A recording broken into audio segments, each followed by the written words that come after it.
नमस्कार दोस्तों, रुड़की अप पर आपका स्वागत है। मैं संदीप तोमर आज आपको जानकारी दे रहा हूं कि जहां राष्ट्रीय लेवल पर, प्रदेश लेवल पर और क्षेत्रीय लेवल पर कई राजनीतिक पार्टियां काम कर रही हैं, वहीं ऐसे में एक और नई पार्टी राष्ट्रीय स्वदेश पार्टी के नाम से गठन हुआ है। राष्ट्रीय लेवल पर हुआ है, हालांकि अभी इनका कार्य क्षेत्र उत्तराखंड है और ये पार्टी कहीं ना कहीं 2022 का जो विधानसभा चुनाव होगा, उत्तराखंड का चुनाव होगा, उसमें भी कहीं ना कहीं अपनी ताल ठोकेगी।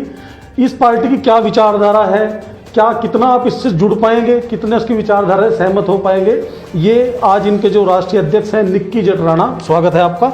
और निक्की जट राणा जी, मैं आपको बता दूं, यही मंगलोर क्षेत्र के मन्नाखेड़ी गांव से हैं। इन्हीं के नेतृत्व में इस पार्टी का हाल ही में पिछले दिनों रुड़की में गठन किया गया। राष्ट्रीय स्वदेश पार्टी का राष्ट्रीय जो कार्यालय होगा वो मन्नाखेड़ी गांव में ही स्थापित किया जाएगा। इनका एक और तमाम मुद्दे जितने भी हैं, एक मुद्दा ऐसा है जिस पर मुझे कुछ इन्हें मैं बधाई दूंगा कि वो मुद्दा मुझे उचित लगा और बहुत सही कहीं ना कहीं दिशा में ये बढ़ रहे हैं। बाकी इनसे जानेंगे।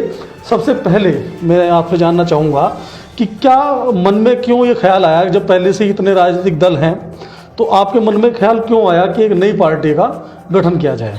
संदीप जी, आप देख रहे हैं हमारे भारत में बहुत से अनेकों राजनीतिक दल हैं और बहुत से सत्ता में भी हैं, और सत्ता में जब आते हैं जो वादे होते हैं वो वादा खिलाफी होती है।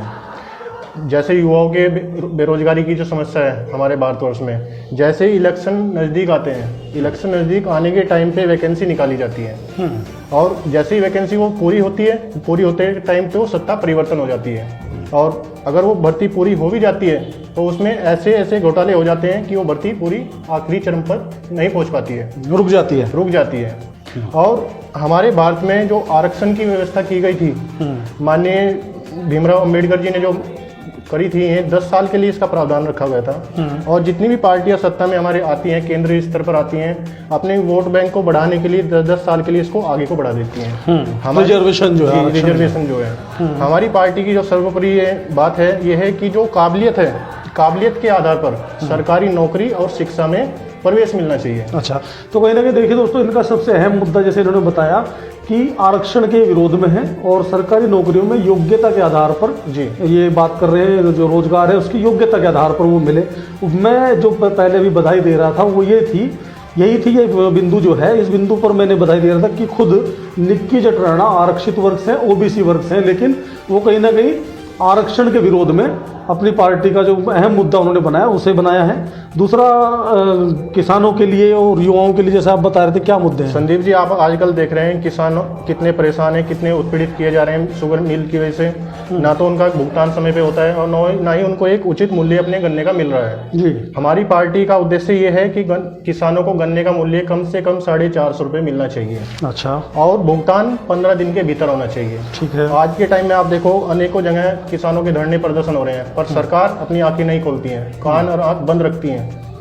किसानों का उत्पीड़न हो रहा है, वोट जिस टाइम लेने जाते हैं उस टाइम कुछ कहते हैं और बाद में किसानों की तरफ ध्यान नहीं दिया जाता है। चलिए, तो दो मुद्दे हुए, आप एक तो युवाओं को हुआ और फिर ये भी युवाओं से जुड़ा हुआ है कि आरक्षण का विरोध कर रहे हैं, फिर गन्ना किसानों की या किसानों के और भी मुद्दे, उन पर आप संघर्ष की बात कर रहे हैं। महिलाओं को लेकर एक मुद्दा आपने बताया, जैसे आजकल बलात्कार की घटनाएं हो रही हैं, इस पर क्या सजा की मांग आप कर रहे हैं, किस तरह से? हमारी पार्टी का जो उद्देश्य है जी, महिलाओं की सुरक्षा के लिए जैसे बलात्कार के आरोपी होते हैं उनको जल्द से जल्द फांसी का प्रावधान होना चाहिए।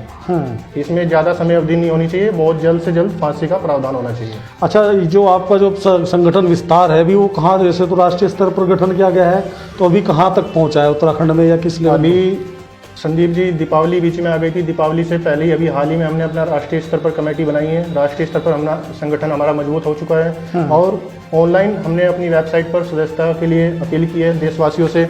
और सबसे पहला जो हमारा मिशन होगा उत्तराखंड का 2022 का मिशन होगा, देखते हैं हम हमारी पार्टी कितनी सीटों पर इस बार चुनाव लड़ती है। अच्छा, सदस्यता के लिए जैसे ऑनलाइन क्या प्लेटफॉर्म है? जी, हमारी अपनी वेबसाइट है www.rashtriyaswdesh.com के नाम से। तो देखिए दोस्तों, अगर आप इनकी विचारधारा से सहमत हो तो इनकी जो वेबसाइट है उस पर आप सदस्यता के लिए आवेदन कर सकते हैं, www.rashtriyaswdesh.com। ये नीचे आप स्क्रीन पर भी कहीं ना कहीं देख पाएंगे।